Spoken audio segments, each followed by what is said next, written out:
Assalamualaikum warahmatullahi wabarakatuh.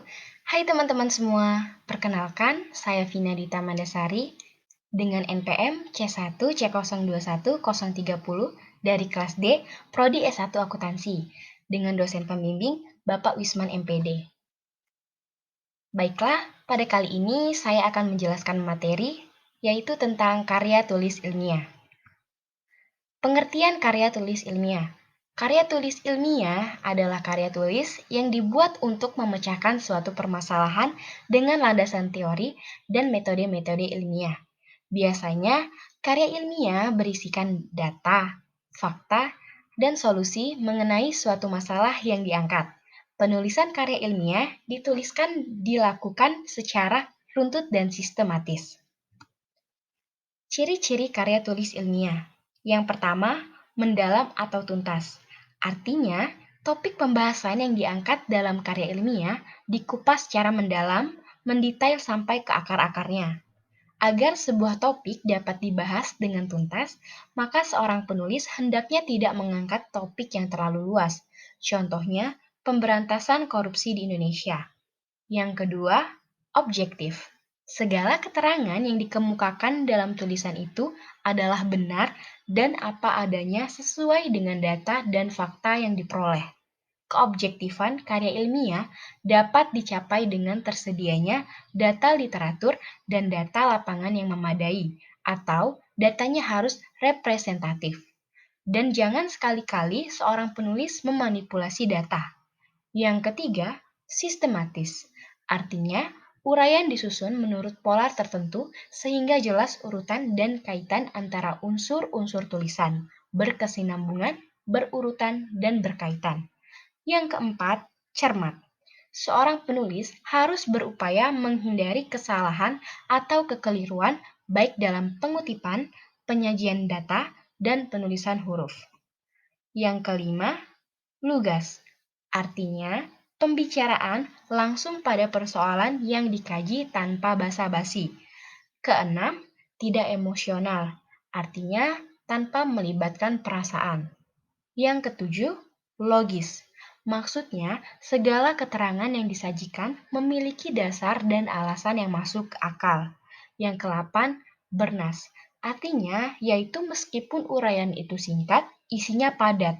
Yang kesembilan, jelas. Keterangan yang dikemukakan dapat mengungkap makna secara jernih sehingga mudah dipahami pembaca. Yang sepuluh, terbuka. Tidak menutup kemungkinan adanya pendapat baru yang tidak sesuai dengan apa yang ditulis dalam karya ilmiah tersebut. Dan yang terakhir, menggunakan bahasa baku, tepat, ringkas, dan jelas. Selanjutnya yaitu jenis-jenis karya ilmiah. Yang pertama yaitu makalah. Makalah merupakan karya ilmiah yang menyajikan sebuah masalah yang penyelesaiannya mengandalkan berbagai macam data yang ada di lapangan. Karya ilmiah ini bersifat empiris dan juga objektif. Dalam penyajiannya, makalah biasanya dipresentasikan dalam sebuah kegiatan seminar. Kedua, artikel. Dalam konteks jurnalistik, pengertian karya ilmiah, artikel merupakan karya ilmiah yang memuat pendapat subjektif pembuatnya mengenai sebuah peristiwa ataupun masalah tertentu. Sedangkan jika dipandang dari sudut pandang ilmiah, artikel dapat diartikan sebagai karya tulis yang sengaja dirancang untuk dimuat dalam jurnal ataupun kumpulan artikel yang dibuat dengan memperhatikan kaidah penulisan ilmiah dan mengikuti pedoman ilmiah yang berlaku. Yang ketiga, skripsi. Skripsi merupakan karya ilmiah yang dibuat oleh mahasiswa untuk bisa mendapatkan gelar sarjana atau S1. Skripsi memuat tulisan berisi pendapat penulis dengan mengacu ataupun berdasarkan teori yang telah diterbitkan sebelumnya. Yang keempat, kertas kerja. Kertas kerja atau work paper pada dasarnya sama dengan makalah, namun dibuat dengan analisis yang lebih mendalam dan tajam serta dipresentasikan pada seminar atau lokakarya yang biasanya dihadiri oleh ilmuwan. Yang kelima, paper. Paper adalah sebuah sebutan khusus untuk makalah di kalangan mahasiswa dalam kaitannya dengan pembelajaran dan pendidikannya sebelum menyelesaikan jenjang studi diploma S1, S2, dan atau S3. Sistematika penulisannya pun sama dengan artikel dan makalah, tergantung panduan yang berlaku di perguruan tinggi yang bersangkutan. Yang keenam, tesis.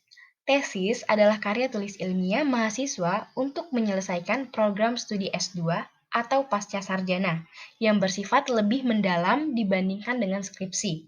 Tesis mengungkapkan pengetahuan baru yang didapat dari penelitian yang dilakukan individu yang bersangkutan. 7. Disertasi. Disertasi atau PhD tesis diperuntukkan bagi mahasiswa program S3 atau meraih gelar doktor yang mengemukakan analisis yang dapat dibuktikan oleh penulis berdasarkan dengan data dan fakta yang sahih atau valid dengan analisis yang terinci. Disertasi berisi suatu temuan penulis sendiri yang berupa temuan orisinal. Penulisan catatan kaki. Penulisan catatan kaki adalah keterangan yang ditulis di bawah pada lembar sebuah karya tulis ilmiah atau jurnal. Catatan kaki bertujuan untuk menjelaskan keterangan yang berkaitan dengan informasi pada lembar di atasnya. Selain itu juga dapat sebagai komentar ataupun memberikan keterangan sumber kutipan dari sebuah jurnal tersebut. Penulisan abstrak dan ringkasan penelitian. Abstrak dalam konteks ini bukan berarti tidak berwujud atau tidak berbentuk. Abstrak yang dimaksud di sini yaitu bagian penting dalam karya ilmiah.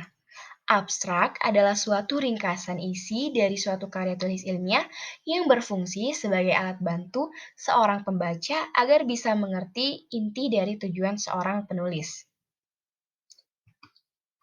Adapun tahapan membuat abstrak yang pertama yaitu tuliskan latar belakang penelitian.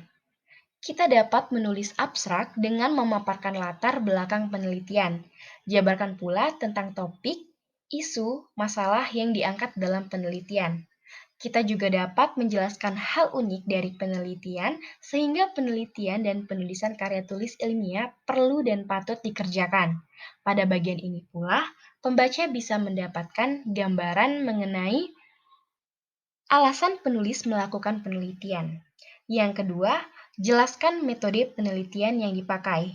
Metode penelitian dapat didefinisikan sebagai alat peneliti untuk menyelesaikan permasalahan yang diangkat dalam penelitian, sehingga metode dalam sebuah karya tulis ilmiah adalah wajib.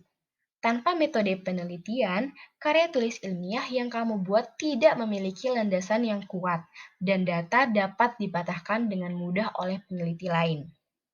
Yang ketiga, yaitu jelaskan hasil penelitian.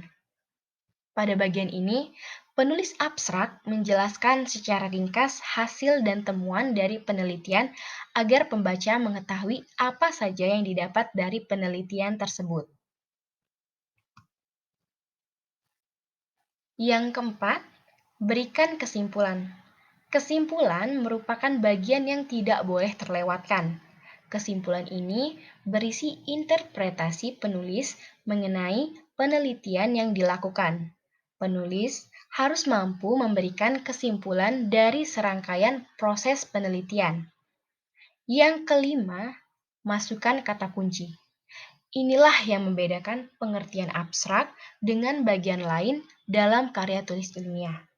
Terdapat kata kunci yang harus dimasukkan di akhir paragraf. Kata kunci ini dapat diambil dari poin-poin penting dalam judul penelitian. Jumlah kata dalam abstrak bervariasi, tetapi jumlah yang biasanya digunakan dalam penulisan abstrak ini adalah 250 kata. Jarak antar kata yang dipakai adalah satu atau single spacing. Apabila terdapat kata dalam bahasa Inggris, maka harus ditulis miring. Format penulisan karya tulis ilmiah. Karya tulis ilmiah biasanya ditulis pada kertas ukuran A4 dengan margin atau lebar sisi kiri 4 cm dan sisi atas, bawah, dan samping kanan 3 cm. Jenis huruf, spasi, format, numbering, sub-sub judul bab, serta pola penomoran dan lain-lain biasanya ditentukan oleh masing-masing institusi. Namun demikian, yang penting dalam penulisan ilmiah adalah konsistensi bentuk atau ukuran dari awal sampai akhir tulisan. Mungkin itu saja penjelasan materi dari saya. Semoga bermanfaat bagi teman-teman semua. Saya ucapkan terima kasih. Wassalamualaikum warahmatullahi wabarakatuh.